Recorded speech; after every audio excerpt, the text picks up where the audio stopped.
ತಾವು ಸಮರ್ಪಿಸಿಕೊಂಡು ಈ ಒಂದು ಬಸವ ತತ್ವ ಪ್ರಸಾರಕ್ಕಾಗಿ ತಮ್ಮ ಜೀವನವನ್ನ ಸಮರ್ಪಿಸಿಕೊಂಡಿರ್ತಕ್ಕಂಥ ಪೂಜ್ಯ ಶಿವಬಸವ ಸ್ವಾಮಿಗಳವರಿಂದ ಈಗ ಆಶೀರ್ವಚನ ನುಡಿಗಳನ್ನ ಕೇಳೋಣ.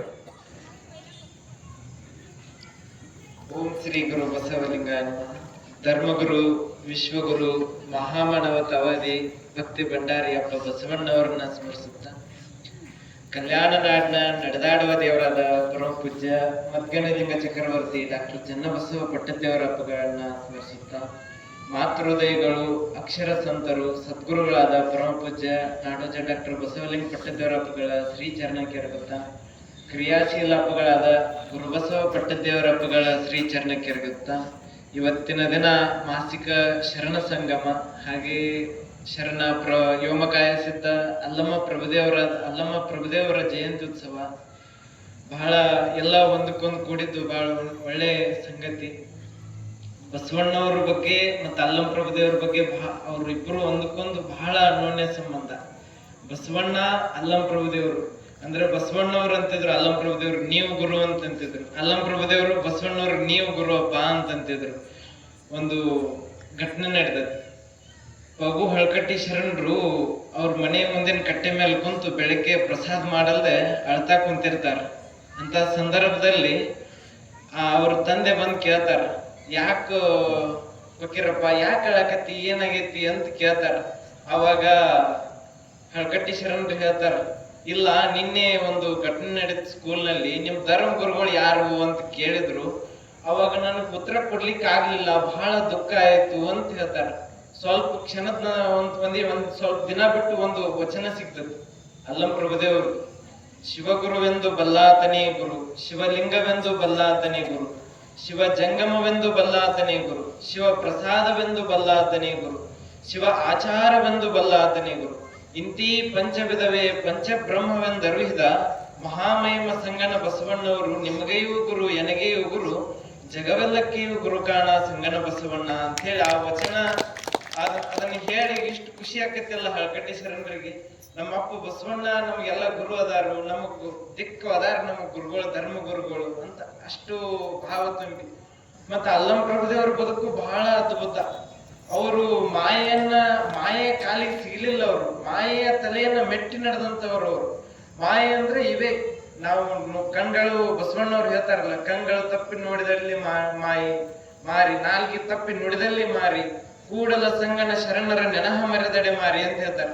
ಇಂಥವು ಎಲ್ಲಾ ಸ್ಥಿತಿಗಳನ್ನ ದಾಟಿ ನಿಂತವ್ರು ಯಾರಂದ್ರೆ ಅಲ್ಲಮ್ಮ ಪ್ರಭುದೇವರು.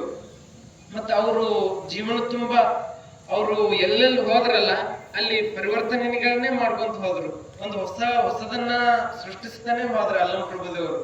ಅದಕ್ಕೆ ಹೇಳ್ತಾರೆ 12ನೇ ಶತಮಾನ ಭಕ್ತಿಯ ಬೆಳವಿನ ಕಾಲ ಅಂತ. ಅವತ್ತು ಭಕ್ತಿ ಅನ್ನುವಂತಹದ್ದು ಉದಯಿಸ್ತು ಅಂತ ಹೇಳ್ತಾರೆ.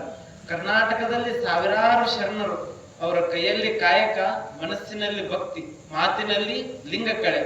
ಅಲ್ಲಮ್ಮ ಅವರ ಮಧ್ಯದ ಜ್ಞಾನ ಚಂದ್ರಮ ಅಂತ ಹೇಳ್ತಾರೆ. ಎಷ್ಟು ಆ ಜ್ಞಾನದ ನಿಧಿಯನ್ನು ಹೊತ್ಕೊಂಡು ಕಲ್ಯಾಣಕ್ಕೆ ಬಂದ್ರ ಅಲ್ಲಮ್ಮ ಪ್ರಭುದೇವರು. ಬಂದು ಎಲ್ಲರನ್ನ ಒಳಗೊಂಡು ಬಸವಣ್ಣವರು ಅಲ್ಲಮ್ಮ ಪ್ರಭುದೇವರು ಬರೋಕಿಗಾಗಿನೇ ಕಾಯ್ತಿದ್ರು. ಅಲ್ಲಮ್ಮ ಪ್ರಭುದೇವರು ಬರ್ತಾರು, ಅವ್ರು ಬಂದವರು ಶಿವನಿ ಪೀಠದ ಮೇಲೆ ಆಸೀನರಾಗ್ತಾರು, ಆಸೀನರಾಗಿ ನಮ್ಗೆಲ್ಲಾ ಉಪದೇಶ ಮಾಡ್ತಾರು ಅಂತ ಅಷ್ಟು ಬಹಳಷ್ಟು ದಿನಗಳಿಂದ ಕಾಯ್ತಿದ್ರು.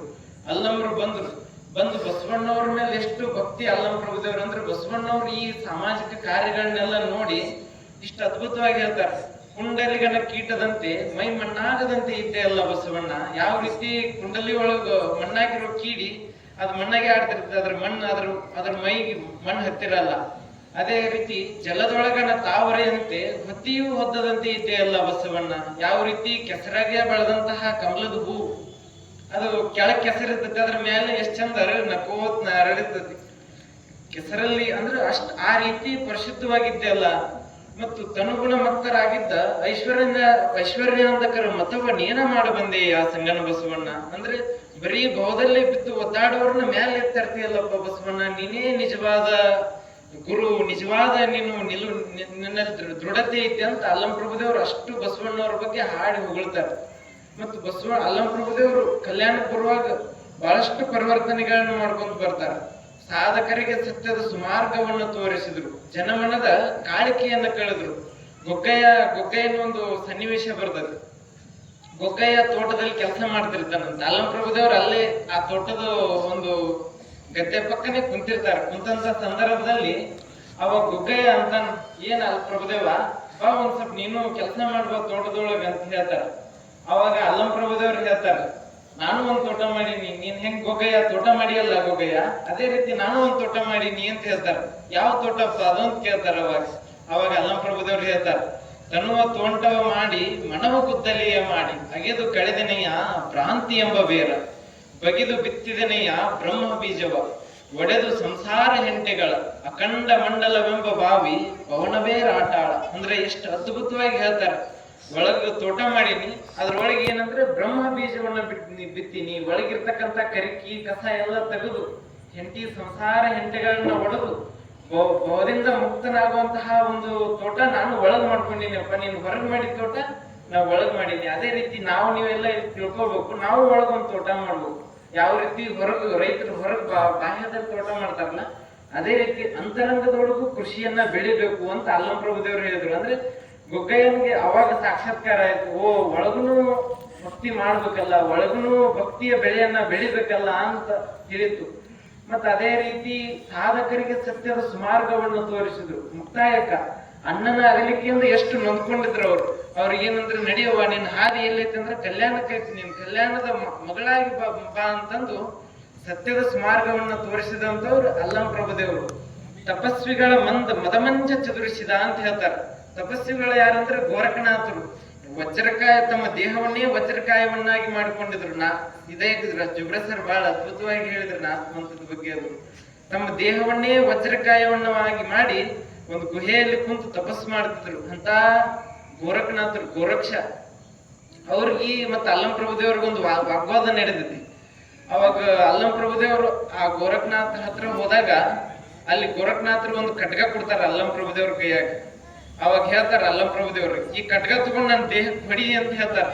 ಹಿಂಗ್ ಹೊಡೆದ್ರೆ ಹಿಂಗ್ ಕಣ್ ಕೆಬ್ಬನ್ಕ್ ಹೆಂಗ್ ನಾವ್ ಏನ್ರ ಒಂದು ಕತ್ತಿ ತಗೊಂಡು ಹೊಡೆದಾಗ ಕಣ್ ಅಂತ ಶಬ್ದ ಬರ್ತೈತಲ್ಲ, ಆ ರೀತಿ ಗೋರಖನಾಥರ ಮೈಗೆ ಹೊಡೆದಾಗ ಕಣ್ ಅಂತ ಶಬ್ದ ಬರಾಕಿತ್ತು. ಅವಾಗ ಅಲ್ಲಂ ಪ್ರಭುದೇವ್ರು ಏನ್ ಮಾಡ್ತಾರಂದ್ರೆ, ಅದೇ ಕತ್ತಿ ಯಾರ ಕೈಯಾಗ ಕೊಡ್ತಾರಂದ್ರೆ ಗೋರಖನಾಥರ ಕೈಯಾಗ ಕೊಡ್ತಾರ. ಆ ಗೋರಕ್ಷರ ಕೈಯಾಗ ಕೊಟ್ಟು ನನ್ನ ಹೊಡಿರಿ ಅಂತ ಹೇಳ್ತಾರ. ಹಿಂಗ್ ಬೀಸ್ರ ಹಿಂಗ್ ಏನಂದ್ರೆ ಅದ್ರೊಳಗಿಂದ ದೇಹದೊಳಗಿಂದ ಕತ್ತಿ ಪಾಸಾಗಿ ಬರಾಕಿತ್ತು, ಹಾದು ಬರಾಕಿತ್ತು. ಇದನ್ನ ನೋಡಿ ಗೋರಖನಾಥರು ಅಲ್ಲಂ ಪ್ರಭುದೇವರು ಸಾಷ್ಟಾಂಗ ಆಗ್ತಾರೆ, ನೀನೇ ಶ್ರೇಷ್ಠಪ್ಪ ಅಂತಂದ್ರೆ ಎಷ್ಟು ತಪಸ್ವಿಗಳ ಮದಮಂಜವನ್ನ ಚದುರಿಸಿದ್ರು ಅಂತ ಅವರಿಗೆ ಸತ್ಯದ ಮಾರ್ಗವನ್ನು ತೋರಿಸಿದಂತವ್ರು ಅಲ್ಲಂ ಪ್ರಭುದೇವರು. ಮತ್ತು ಜ್ಞಾನದ ಮಹಿಮೆಯನ್ನ ಎಲ್ಲೆಲ್ಲೂ ಮೆರೆದ್ರು. ಸಿದ್ದರಾಮೇಶ್ವರರು ಬರೀ ಕೆರೆ ಕಾಲುವೆ ಕಟ್ಟೆಗಳನ್ನ ಅದರೊಳಗೇನೆ ಮಗ್ನಾಗಿದ್ರು. ಅದು ತಪ್ಪಂತಲ್ಲ, ಒಳ್ಳೇದು. ಆದ್ರೆ ಅದರೊಳಗೇನೆ ನಮ್ಮ ಪ್ರತಿಷ್ಠೆ ಸ್ವಪ್ರತಿಷ್ಠೆಯನ್ನ ಅಭಿಮಾನವನ್ನ ಅಲ್ಲೇ ಬೆಳೆಸಿದ್ರು. ಅದಕ್ಕೆ ಅಲ್ಲಂ ಪ್ರಭುದೇವರು ಹೇಳಿದ್ರು, ತನುವೆಂಬ ಏರಿಗೆ ಮನವೆಂಬ ಕಟ್ಟೆಯ ಮಾಡಿ ಬಲಿದು ಷಡ್ವಿಧ ಸೋಪಾನವೆಂಬ ಪರಮಾನಂದವೆಂಬ ಜಲವ ತುಂಬಿ ಕೆರೆಯ ಕಟ್ಟಬಲ್ಲವರ ಯಾರನ್ನೂ ಕಾಣಿ, ನಾನು ಕಟ್ಟಿದ ಕೆರೆ ಸ್ಥಿರವಾಯಿತು ಗುಹೇಶ್ವರ ಅಂತ ಹೇಳ್ತಾರ. ಸಿದ್ದರಾಮಯ್ಯ ಕೆರೆ ಕಟ್ಟುವಂತ ಚಲೋ ಅಂತದ. ಎಂತ ಕೆರೆ ಕಟ್ಟಂದ್ರ ಒಳಗ ಭಕ್ತಿ ತುಂಬ್ಕೋಬೇಕು. ಈ ತನ್ವೇ ಏನಾಗ್ಬೇಕಂದ್ರ ಅದಕ್ಕೆ ಕೆರೆಗೆ ಒಡ್ಡಿರ್ತಾವಲ್ಲ ಸುತ್ತಲೂ, ಈ ತನ್ವೇ ಒಟ್ಟಾಗ್ಬೇಕು.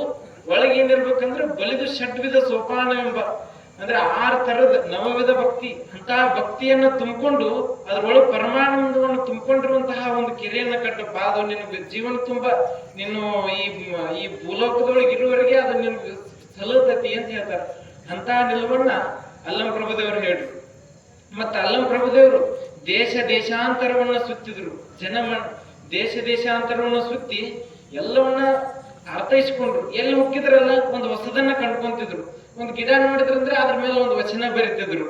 ಆಮೇಲೆ ಒಂದು ಬಾವಿ ನೋಡಿ ಅದೊಂದು ವಚನ ಬರುದು. ಒಂದು ಬಾವಿ ನೋಡ್ತಾರ, ಬಾವಿ ನೋಡಿ ಆಳುತ್ತಿಯಲ್ಲಿ ಒಂದು ಬಾವಿ ಆಕಾಶದ ಮೇಲೆ ಹುಟ್ಟಿತ್ತು ನೋಡ. ಆ ಬಾವಿಯ ನೀರನ್ನು ಒಂದು ಮೃಗವೊಂದು ಕುಡಿಯುತ್ತಲ್ಲ, ಕುಡಿಯ ಬಂದ ಮೃಗವು ನೀರೊಳಗೆ ಮುಳುಗಿದಡೆ ಉರಿಯ ಬಾಣದ ಲೆಚ್ಚು ತೆಗೆದೆ ನೋಡ. ಅಂಗೈಯೊಳಗೊಂದು ಕಂಗಳು ಮೂಡಿ ಸಂಘದ ಸುಖವು ದಿಟ್ಟವಾಯಿತು. ಲಿಂಗಪ್ರಾಣವೆಂಬುದರ ನಿರ್ಣಯವ ಇಂದು ಕಂಡೆನು ಗುಹೇಶ್ವರ. ಎಷ್ಟು ಅದ್ಭುತವಾಗಿ ಹೇಳ್ತಾರೆ. ಬಾವಿಯನ್ನು ನೋಡಿ ಅಲ್ಲಂ ಪ್ರಭುದೇವ್ರಿಗೆ ಏನಂದ್ರೆ, ಈ ಜೀವಿಗಳು ಆ ರೀತಿ ಬಿತ್ತು ಹೊಂಟಾರಲ್ಲಪ್ಪ ಅಂತಂದು ಅರಿವಾಕತಿ. ಏನೇನ್ ನೋಡಿದ್ರು ಆ ಬಾವಿಯನ್ನು ನೋಡಿ ಅವ್ರಿಗೆ ಏನೇನಿಸ್ತಂದ್ರೆ, ಆಳುದ್ದಿಯಲ್ಲಿ ಒಂದು ಬಾವಿ, ಏನ್ ಜಠರಾಗ್ನಿ ಐತಲ್ಲ ಒಳಗಿರುವಂತಹ ಈ ದೇಹನೇ ಒಂದು ಬಾವಿ ಅಂತಂದ್ರು. ಇದ್ರೊಳಗ ಒಂದು ಮೃಗ ಬಂದತ್ತೆ. ಆ ಮೃಗ ಯಾವ್ದಂದ್ರೆ ಜೀವಾತ್ಮ ಅಂತ. ಜೀವ ಅನ್ನುವಂತಹ ಮೃಗ ನೀರ್ ಕುಡಿಲಕ್ ಬಂದೈತಿ. ಎಂತ ನೀರ್ ಕುಡಿಯತೈತಿ ಅಂದ್ರೆ ವಿಷಯ ವಾಸನೆಗಳು ಅನ್ನುವಂತಹ ನೀರ್ ಕುಡಿಯತೈತಿ. ಆ ವಿಷಯ ವಾಸನೆ ಅಂದ್ರೆ ಪಂಚ ವಿಷಯಗಳು. ನೋಡೋದ್ರೊಳಗೆ ಮಗ್ನ ಆಯ್ತು, ಕೇಳೋದ್ರೊಳಗೆ ಇನ್ನೊಬ್ರಿಗೆ ಅದಾಯ್ತು ಇದಾಯ್ತು, ಕೇಳೋದ್ರೊಳಗೆ ಮಗ್ನ ಆಯ್ತು, ಮಾತಾಡೋದು ಇನ್ನು ಅದು ಊರ್ ಸುದ್ದಿ ಎಲ್ಲ ಮಾತಾಡ್ಕೊಂತ ಅದ್ರೊಳಗೇನೆ ಜೀವ ಮಗ್ನ ಆಯ್ತು.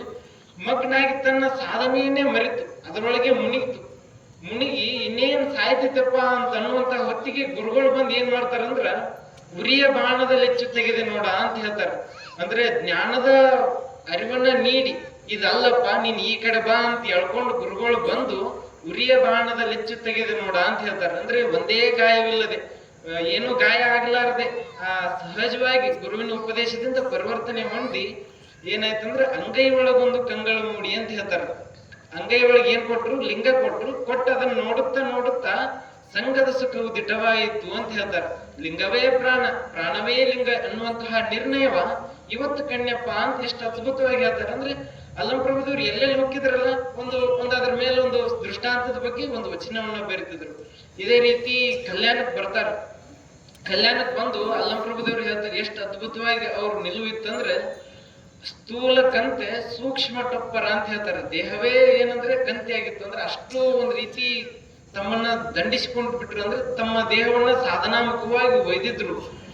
ಸ್ಥೂಲ ಕಂತೆ ಸೂಕ್ಷ್ಮ ದಂಡ ಸತ್ಯ ಬಸಿತ ಸುಚಿತ್ತಮಣಿ ತತ್ವ ಕರ್ಪೂರ ವೈರಾಗ್ಯ ಹಾವಿಗೆ ದೃಢ ಮನವು ಕೌಪಿನ ಅಂತ ಆಚಾರವೇ ಕಂಕಣ ಕ್ಷಮೆ ದಯವೇ ಕರ್ಣಕುಂಡಲ ಜಗತ್ಪಾವನ ಮೂರ್ತಿ ನಿಜ ಸುಖದ ಇರುವು ಅಂತ ಎಷ್ಟು ಅದ್ಭುತವಾಗಿ ಅಂದ್ರೆ ಆ ನಿಜವಾದ ಸುಖ ಎದುರೊಳಗೈತೆ ಅಂತ ಅರ್ಥಿದ್ರ ಅಲ್ಲಂಪ್ರಭುದೇವರು. ಮಾಯನ್ನ ಗೆದ್ದಂತಹ ಮಹಾಂತರಾಗಿದ್ರ ಅಲ್ಲಂಪ್ರಭುದೇವರು. ಮತ್ತೆ ಅಲ್ಲಂಪ್ರಭುದೇವ್ರ ವಚನಗಳ ಸಾವಿರಾರು. ಅದ್ರೊಳಗ ಅಪರೂಪದ ವಚನಗಳು ಎಲ್ಲಂದ್ರೆ ಬೆಡಗು ಭಿನ್ನಾನ ಅನ್ನೋಂಗ ಅದ್ರೊಳಗ ಇದನ್ನ ಅಡಕ ಆಗ್ಯಾವು. ಮತ್ತು ವಚನಗಳು ಹೆಂಗದಾವ ಅಂದ್ರೆ ಆಳಕ್ಕೆ ಆಳ ವಿಸ್ತಾರಕ್ಕೆ ವಿಸ್ತಾರ ಅಂತ. ಈಗ ಹೆಂಗ ಒಂದ್ ಸಾಗರ ಇರ್ತೈತಿ, ಎಷ್ಟು ಆಳವಾಗಿರ್ತೈತಿ ಮತ್ತೆ ಎಷ್ಟು ವಿಸ್ತಾರವಾಗಿರ್ತೈತಿ ಗೊತ್ತಾಗಲ್ಲ. ಆ ರೀತಿ ಶರಣರ ವಚನಗಳು ಆ ರೀತಿ ಅದಾವ ಅಂತ ಹೇಳ್ತಾರೆ. ಆಳಕ್ಕೆ ಆಳ ವಿಸ್ತಾರಕ್ಕೆ ವಿಸ್ತಾರ ಎತ್ತರಕ್ಕೆ ಎತ್ತರ ಇವು ವಚನಗಳ ಒಳಭಾವ ಅಂತ ಹೇಳ್ತಾರೆ. ಮತ್ ನಮ್ಮ ಮಾತಿಗೂ ಮೀರಿರ್ತಕ್ಕಂತಹ ಅನುಭೂತಿ ಮತ್ತ ಆ ವಚನಗಳಲ್ಲಿರುವಂತಹ ಶಬ್ದಗಳಲ್ಲಿ ಸೊಬಗು ಸವಿ ಮತ್ತು ಅದರೊಳಗಿರ್ತಕ್ಕಂತಹ ನಿಲುವು ಬಹಳ ಉನ್ನತವಾದದ್ದು. ಮತ್ ಕವಿಗಳು ಸಹಿತ ಮಂತ್ರಮುಗ್ಧರಾಗ್ತಾರ ಅಂತ ಆ ಒಂದೊಂದು ವಚನಗಳ ಕಥನ ವೈಖರಿ ಅಂತ ಹೇಳ್ತಾರೆ. ಅದ್ರೊಳಗೆ ತತ್ವ ಜ್ಞಾನ ತತ್ವಾನುಭವ ಒಂದಾಗಿ ಹರಿದಿವೆ ನುಡಿಗಡನದಲ್ಲೆಲ್ಲ ಅಂತ ಎಷ್ಟು ಚಂದ ಅಪ್ಪವರು ಒಂದು ನುಡಿ ಒಳಗೆ ಹೇಳ್ತಾರೆ ಸಿದ್ದೇಶ್ವರಪ್ಪವರು. ಮತ್ತು ಅಲ್ಲಂಪ್ರಭುದೇವರು ಕಲ್ಯಾಣಕ್ಕೆ ಬಂದ್ಮೇಲೆ ಕಲ್ಯಾಣದ ಎಲ್ಲಾ ನಿಲುವನ್ನು ನೋಡಿ ಬಸವಣ್ಣವ್ರ ಒಂದು ನಿಲುವಿನಲ್ಲಿ ಕೇಳ್ತಾರೆ. ಬಸವಣ್ಣವ್ರೊಳಗೆ ಆ ದೈವತ್ವ ಅಡಕವಾಗಿದ್ದನ್ನು ನೋಡಿ ಬಸವಣ್ಣವ್ರಿಗೆ ಸಹಜವಾಗಿ ಪ್ರಶ್ನೆ ಮಾಡ್ತಾರೆ. ಬಸವಣ್ಣ ಅರಿದೇಹನೆಂದಡೆ ಮನಕ್ಕೆ ಸಿಲುಕೋದು, ನೆನೆದೇಹನೆಂದಡೆ ಕುರುಹಿಂಗೆ ಬಾರದು, ಕಂಡೆಹನೆಂದಡೆ ಮೂರ್ತಿಯಲ್ಲ, ತನುವಿನೊಳಗಿಲ್ಲದ ಮನದೊಳಗಿಲ್ಲದ ಘನವು ನಿಮ್ಮ ಮನಕ್ಕೆ ವೇದ್ಯವಾದ ಪರ್ಯಂತಯ್ಯ ಅಂತ ಹೇಳ್ತಾರೆ. ನಾವು ಕಾಣ್ತೀವಿ ಅಂತಂದ್ರೆ ದೇವ್ರ ಮೂರ್ತಿಯಾಗಿ ಸಿಗಲ್ಲ, ಅರಿತೀವಿ ಅಂತಂದ್ರೆ ಕುರುಹಾಗಿನೂ ಇಲ್ಲ, ಮತ್ ಮನಸ್ಸಿನಾಗ ಹಿಡಿದಿಟ್ಕೊಂತು ಅಂದ್ರೆ ಮನಸ್ಸಿನಾಗ ಸಿಲ್ಕಾಗೂ ಇಲ್ಲ. ಆದ್ರೆ ನಿನ್ನ ಒಳಗಡೆ ಅಡಗಿರುವಂತಹ ಪರ್ಯಂತ ಹೇಳ ಸಂಗಣ ಬಸವಣ್ಣ ಗುಹೇಶ್ವರನೆಂಬ ಲಿಂಗವು ಜಗದ ಕಣ್ಣಿಗೆ ಕತ್ತಲೆಯ ಕವಿಸಿ ಅಂದ್ರೆ ಎಲ್ಲರಿಗೀ ತೋರದಂತೆ ಇದ್ದು ಆದ್ರೆ ನಿನ್ನೊಳಗೆ ಅಡಕಾಗೇನಲ್ಲ ಆ ಪರಿ ನನ್ಗೊಂದ್ ಸ್ವಲ್ಪ ಹೇಳು ಅಂತ ಎಷ್ಟು ಅದ್ಭುತವಾಗಿ ಬಸವಣ್ಣವ್ರು ಕೇಳ್ತಾರೆ. ಅಂದ್ರೆ ಬಸವಣ್ಣವ್ರು ನಿಲ್ವಣ್ಣ ಆ ಬಸವಣ್ಣವ್ರ ಸಂಪೂರ್ಣ ವ್ಯಕ್ತಿತ್ವವನ್ನು ಅರ್ಥೈಸಿಕೊಂಡಂತವ್ರು ಯಾರಂದ್ರೆ ಅಲ್ಲಂಪ್ರಭುದೇವರು. ಬಸವಣ್ಣವ್ರ ಮೇಲೆ ಅಪಾರ ಪ್ರೀತಿ. ಅದಕ್ಕೆ ಅಂತಾರ ಎನ್ನನ್ನ ಅಲ್ಲಮ್ಮನಾಗಿ ಯಾಕೆ ಹುಟ್ಟಿಸುವ ಬದ್ಲಿ ಬಸವಣ್ಣನಾಗಿ ಯಾಕೆ ಹುಟ್ಟಿಸಿಲ್ಲ ಅಂತ ಕೇಳ್ತಾರ ಅಲ್ಲಂಪ್ರಭುದೇವರು. ಅಂದ್ರೆ ಎಷ್ಟು ಅಲ್ಲಂಪ್ರಭುದೇವರು ಬಸವಣ್ಣವ್ರ ಮೇಲೆ ಪ್ರೀತಿ, ಬಸವಣ್ಣವ್ರ ನಿಲುವು ಎಷ್ಟು ಅದ್ಭುತವಾಗಿತ್ತು ಶರಣರ ದೃಷ್ಟಿಯಲ್ಲಿ. ಅದಕ್ಕೆ ಬಸವಣ್ಣವ್ರು ಹೇಳ್ತಾರ ಹೆಣ್ಣಿಗಾಗಿ ಬೋಳಾದವನಲ್ಲ, ಮಣ್ಣಿಗಾಗಿ ಬೋಳಾದವನಲ್ಲ, ಮಣ್ಣಿಗಾಗಿ ಬೋಳಾದವನಲ್ಲ, ಎನಗಾಗಿ ಬೋಳಾದ ನಿನ್ನ ಪ್ರಭುದೇವ ಅಂತ ಹೇಳ್ತಾರೆ. ನನಗಾಗಿ ನಿಂತ್ಕೊಂಡು ನನ್ನ ಪ್ರಭುದೇವ ಅಂತ ಹೇಳಿ ಅಷ್ಟು ಅಲ್ಲಂಪ್ರಭುದೇವ್ರ ಮೇಲೆ ಬಸವಣ್ಣವ್ರ ಮೇಲೆ ಅಲ್ಲಂಪ್ರಭುದೇವರು ಈ ರೀತಿ ಒಂದು ಅನ್ಯೋನ್ಯ ಸಂಬಂಧ ಕೊನೆಯವರೆಗೆ ಕಲ್ಯಾಣದಲ್ಲಿ ಇದ್ಕೊಂಡು ಆ 36 ವರ್ಷ ಭಕ್ತಿಗೆ ಬೀಡಾದದು ಕಲ್ಯಾಣ ಅನ್ನುವಂಗ ಆ ಕಲ್ಯಾಣದೊಳಗೆ ನಿಂತ್ಕೊಂಡು ಕಲ್ಯಾಣದ ಸಂಪೂರ್ಣ ಇದ್ರೊಳಗೆ ಒಂದು ಕಲ್ಯಾಣ ಒಂದು ಹಂತದವರೆಗೆ ಬರುವಾಗ ಅಲ್ಲಂಪ್ರಭುದೇವರು ನಿಂತ್ಕೊಂಡು ತಮ್ಮ ಕಾರ್ಯ ಲಭಿಸಿದ ಮೇಲೆ ಮತ್ತೆ ಅವ್ರು ಇಲ್ಲಂದ್ರೆ ಶ್ರೀಶೈಲಕ್ಕೆ ಹೋಗಿ ಅಲ್ಲೇ ಅದು ತ್ರಿಕುಟಗಿರಿ ಅಂತ ಐತಿ ಅಂತ ತ್ರಿಕುಟಗಿರಿ ಒಳಗೆ ಅವರು ಐಕ್ಯ ಆಗ್ತಾರ. ಮತ್ತು ಬಸವಣ್ಣವರು ಬಸವಾದಿ ಶರಣರ ಬಗ್ಗೆ ಅಲ್ಲಮ ಪ್ರಭುದೇವರು ಬಹಳ ದೊಡ್ಡ ವ್ಯಕ್ತಿತ್ವ. ಅವರು ಅಂತ ಮಹಾತ್ಮರು ಈ ಲಿಂಗಾಯತ ಧರ್ಮದೊಳಗು ಅದಾರು. ನಾವೆಲ್ಲ ಅಂತವ್ರ ವಚನಗಳನ್ನ ಓದ್ತೀವಿ, ಅವ್ರ ಅಧ್ಯಯನ ಮಾಡ್ತೀವಿ ಅನ್ನುವಂಥದ್ದು ಅದು ನಿಮ್ಮೆಲ್ಲರ ಭಾಗ್ಯ. ಅದೊಂದು ಏನೋ ಪೂರ್ವ ಜನ್ಮದ ಪುಣ್ಯ ಅಂತಾರಲ್ಲ, ಪೂಜೆ ಅಪ್ಪವ್ರು ಹೇಳೋ ಆ ರೀತಿ ನಮ್ಗ ಅವರು ನಿಲುವುಗಳು ಇಂಥ ತತ್ವ ನಮ್ಗೆಲ್ಲ ಸಿಕ್ ಬಂದಿದ್ದು ಅದೊಂದು ಹೆಮ್ಮೆ ಸಂಗತಿ ಅಂತ ನೀವೆಲ್ಲ ಭಾವಿಸ್ಬೇಕು. ಪರಮ ಪೂಜ್ಯರ ಅಮೃತ ಮಹೋತ್ಸವ ನಿಮಿತ್ತ ಬಹಳ ಒಳ್ಳೆ ತಯಾರಿ ನಡೆದೈತಿ. ಅದಕ್ಕೆ ತಾವೆಲ್ಲ ಬಹಳ ಚಲೋ ಶ್ರಮ ವಹಿಸಿ ದುಡಿತಾ ಇದ್ದೀರಿ. ತಮಗೆ ತಮ್ಮ ಎಲ್ಲಾ ಶ್ರಮ ಅದರೊಳಗೆ ಕೂಡಿದ್ರಿಂದನೇ ಇದೊಂದು ಯಶಸ್ವಿ ಆಗ್ತದೆ ಕಾರ್ಯಕ್ರಮ. ಅಪ್ಪ ಅವರು ಇನ್ನ ತನಕ 50ನೇ ವರ್ಷದ ಹುಟ್ಟುಹಬ್ಬನೂ ಬೇಡ ಅಂತಂದ್ರು, 60ನೇ ವರ್ಷದ ಷಷ್ಠಿ ಸಮಾರೋಪನೂ ಅದಕ್ಕೂ ಬೇಡ ಅಂತಂದ್ರು. ಈ ಸಲ 75ನೇ ವರ್ಷದ್ದು ಎಲ್ಲ ಮಠದ ಸಾಧಕರು ಗುರುಗಳು ಎಲ್ಲ ಕೂಡಿ ಒತ್ತಾಯ ಮಾಡಿದಾಗ ಅಪ್ಪ ಅವರು ಒಪ್ಕೊಂಡಿದ್ದಾರೆ. ಅಪ್ಪ ಅವರು 21ನೇ ಶತಮಾನದ ಅಲ್ಲಮ ಪ್ರಭುದೇವರು ಅನ್ಲಿಕ್ಕೆ ಯಾವುದೇ ಸಂದೇಹ ಇಲ್ಲ. ಅಷ್ಟು ಅವರಲ್ಲಿ ತಾಳ್ಮೆ, ಅಪಾರ ಮಾತೃದಯ. ಯಾರೇ ಕಷ್ಟ ಅಂತ ಬಂದ್ರು ಅವರು ಮನಸ್ಸು ಸಹಜವಾಗಿ ಕರಿಗ್ ಬಿಡ್ತೈತಿ. ಎಂತ ತಮ್ಗೆ ಎಷ್ಟೇ ಕೆಟ್ಟದನ್ನ ಬಯಸಿದವ್ರು ಇರ್ಲಿ, ಅವ್ರು ಅಳ್ಕೊತ್ ಒಂದ್ ಸ್ವಲ್ಪ ದುಃಖದಿಂದ ಬಂದ್ರಂದ್ರೆ ಅಪ್ಪವ್ರು ಅವ್ರಿಗೆ ಯಾವ್ದಾರ ಒಂದ್ ರೂಪದಾಗ ಸಹಾಯ ಮಾಡ್ಬೇಕಪ್ಪ ಅಂತ ಓಡಾಡ್ತಾರೆ. ಅಂತ ಅಲ್ಲಮ ಪ್ರಭುದೇವರು ನಿಲುವನ್ನ ಹೊಂದಿರತಕ್ಕಂತ ಅನುಭವ ಮಂಟಪದ ಅಧ್ಯಕ್ಷರಾದ ಪರಮ ಪೂಜ್ಯ ಬಸವಲಿಂಗ ಪಟ್ಟದೇವರ ಅಪ್ಪರ ಅಮೃತ ಮಹೋತ್ಸವ ಈ ಬರುವ 1ನೇ ತಾರೀಕಿನಿಂದ ಪ್ರವಚನ ಈ ರೀತಿ ವಿಶೇಷ ಕಾರ್ಯಕ್ರಮಗಳು ಪ್ರಾರಂಭ ಆಗ್ತಾ ಇದ್ದವು. ಅದಕ್ಕೆಲ್ಲ ತಾವೆಲ್ಲ ತನು ಮನ ಧನದಿಂದ ಅರ್ಪಿಸಿ ತಾವೆಲ್ಲ ಭಾಗಿಯಾಗ್ರಿ ಅಂತ ಹೇಳ್ತಾ ಇವೆರಡು ಮಾತುಗಳನ್ನ ಪರಮ ಪೂಜ್ಯರ ಪಾದಕ್ಕೆ ಅರ್ಪಿಸುತ್ತಾ ತಮ್ಮೆಲ್ಲರಿಗೂ ಶರಣಾರ್ಥಿ.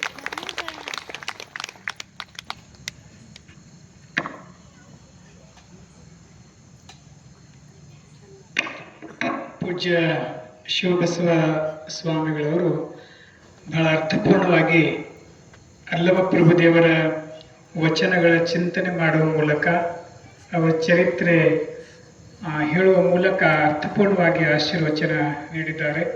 ಪರಮ ಪೂಜ್ಯರಿಗೆ ತಮ್ಮೆಲ್ಲರ ಪರವಾಗಿ ಭಕ್ತಿಯ ಶರಣಾರ್ಥಿನ ಅರ್ಪಿಸಿ ತಾವು ಕೂಡ ಜೋರಾಗಿ ಚಪ್ಪಾಳೆ ತಟ್ಟಿ ಪೂಜ್ಯರಿಗೆ ಭಕ್ತಿಯ ಶರಣಾರ್ಥಿನ ಅರ್ಪಿಸಬೇಕು.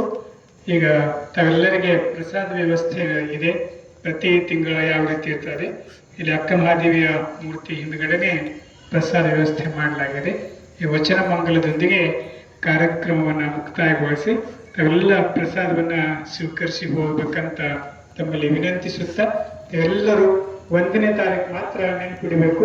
ಎಲ್ಲರೂ 1ನೇ ತಾರೀಕಿಗೆ ಸರಿಯಾಗಿ 5:30 ಗಂಟೆಗೆ ಆಶ್ರಮದ ಆವರಣದಲ್ಲಿ ಉಪಸ್ಥಿತಿರ್ಬೇಕಂತ ಮತ್ತೊಮ್ಮೆ ತಮ್ಮೆಲ್ಲರಿಗೆ ವಿನಂತಿಯನ್ನು ಮಾಡ್ತಾ ಈಗ ವಚನ ಮಂಗಲವನ್ನ ಮಾಡೋದು. ಬಸವಣ್ಣನೇ ತಾಯಿ, ಬಸವಣ್ಣನೇ ತಂದೆ, ಬಸವಣ್ಣನೇ ಪರಮ ಬಂಧು ಎನಗೆ, ವಸುದೇಶ ಕಪಿಲ ಸಿದ್ಧ ಮಲ್ಲಿಕಾರ್ಜುನ, ನಿಮ್ಮ ಹೆಸರಿಟ್ಟ ಗುರು ಬಸವಣ್ಣನಯ್ಯ. ತಂದೆ ನೀನು, ತಾಯಿ ನೀನು, ಬಂಧು ನೀನು, ಬಳಗ ನೀನು, ನನಗೆ ನೀವಲ್ಲದೆ ಮತ್ತಾರು ಇಲ್ಲವಯ್ಯ. ಕೂಡಲ ಸಂಗಮ ದೇವ, ಹಾಗಲ್ಲದ್ದು ನೀಗಲ್ಲದ್ದು ನಿಮ್ಮ ಧರ್ಮ. ಶರಣಸತಿ ಲಿಂಗಪತಿ ಹರ ಹರ ಮಹಾದೇವ ಬಸವ. ವಿಶ್ವಗುರು ಬಸವಣ್ಣನವರಿಗೆ, ವ್ಯೋಮಕಾಯ ಸಿದ್ಧ ಅಲ್ಲಮ ಪ್ರಭುದೇವರಿಗೆ, ಚಟಸ್ಥಲ ಚಕ್ರವರ್ತಿ ಚನ್ನ ಬಸವಣ್ಣನವರಿಗೆ, ವೀರ ವೈರಾಗಿನಿಧಿ ಅಕ್ಕ ಮಹಾದೇವಿ ತಾಯಿಯವರಿಗೆ, ಶಿವಯೋಗಿ ಸಿದ್ಧ ರಾಮೇಶ್ವರರಿಗೆ, ಸದ್ಗುರು ಚನ್ನ ಬಸವೇಶ್ವರರಿಗೆ, ಪರಮ ಪೂಜ್ಯರ ಸತ್ಯ ಸಂಕಲ್ಪಕ್ಕೆ ಓಂ ಶ್ರೀ ಗುರು ಬಸವಲಿಂಗಾಯ ನಮಃ.